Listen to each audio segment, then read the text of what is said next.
Good morning, everybody. Listen, I wanted to come on and share with you a meditation on Shabbat. We're going to begin our reading from Genesis chapter 2. Also, I want to ask that you would subscribe to this channel if you have not already, like this video, and then share it with others. That will help the growth of this channel, which we believe is an educational channel for those who are seeking to know God through the prophetic. So in Genesis chapter 2, it reads, "Thus the heaven and the earth and all the hosts of them were finished.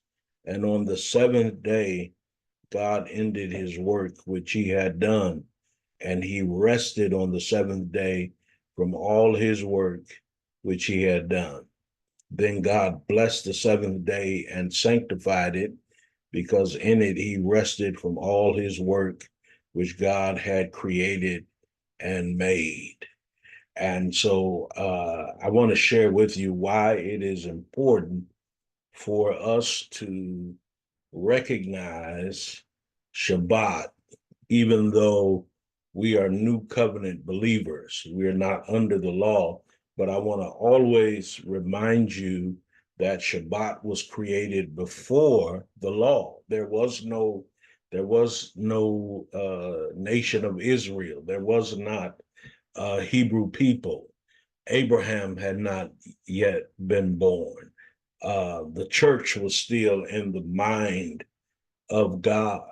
And so on the first seventh day, on the first week of the creation of the heavens and earth, God established Shabbat as a period for us. Shabbat is rich in prophetic meaning. It is a prophetic picture of rest, renewal, and even life in the kingdom of God. We cannot live in the kingdom of God without living in Shabbat. Shabbat is also an illustration of God's creation and his rest, and it anticipates the ultimate rest that believers will find in the kingdom.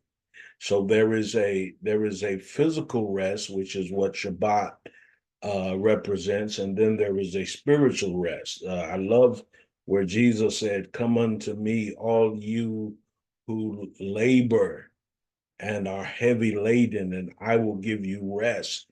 The rest that Jesus is promising us is a spiritual rest, but the rest that we get from the seventh day is a physical rest.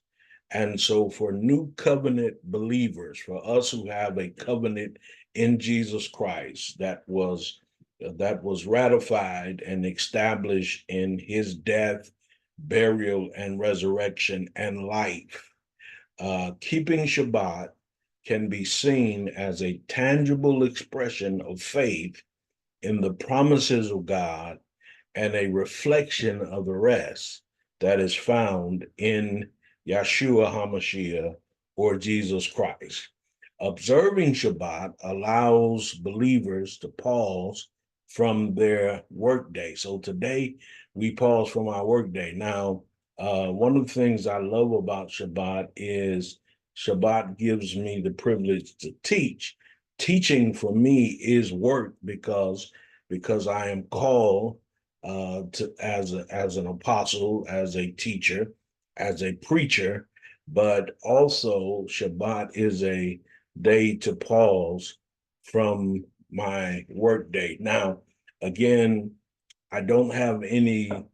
I have to go to work this afternoon. So why am I working on Shabbat? Because that's the schedule that was given to me when I took the job with this particular company.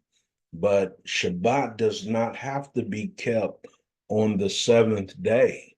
Okay, it doesn't have to be observed just on Saturday, but I believe each one of us can keep a Shabbat during the week. If Saturday doesn't work for you, then you can choose another day throughout the week. I do keep Shabbat for a portion of the of today, and then a portion of Friday evening.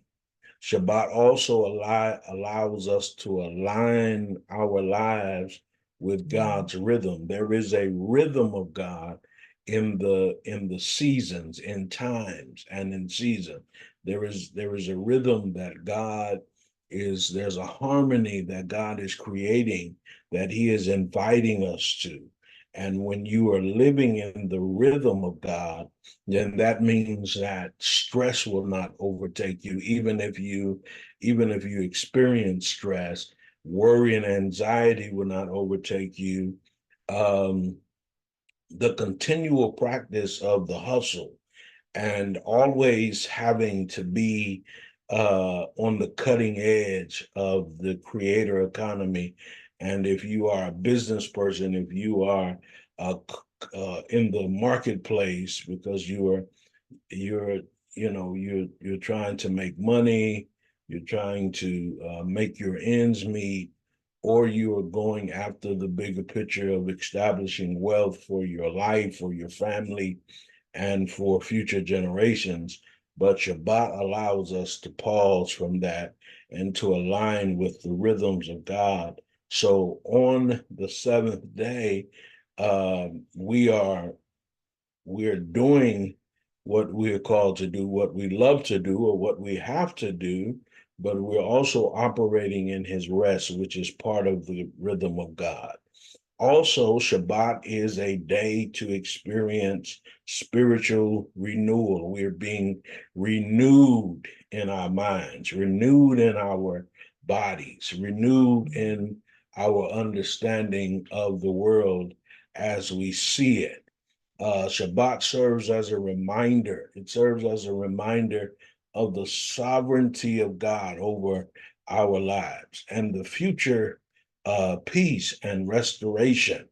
The future peace and restoration that has been promised to us, and that has been promised in the scriptures. And so Shabbat is a day where God, at the end of creation, because God is a creator and we were created in His image, and so we are also creators. And Shabbat is a day of rest, mirroring God's God at the end of creation, and it can also be seen as a prophetic overshadowing of the future eternal rest that will be ours for all eternity. New covenant believers, though we are free from legalistic obligations, we do not celebrate, we do not keep Shabbat because it is the law of Moses. We are not commanded to keep the law of Moses. We are not Israel. We are not Hebrews, but we are we have this covenant in Jesus Christ, and we find meaning in the practice of keeping Shabbat, not out of command, but out of commitment. Not out of command, but because we recognize that God has given us time and season, and by observing Shabbat, Shabbat becomes a weekly reminder of God's provision toward us and a stepping stone toward a life oriented toward worship and dependence on Him, which is a foretaste of life with God. God bless you, and may you enjoy a restful and a peaceful Shabbat on this day and on Shabbats in the future. Shalom.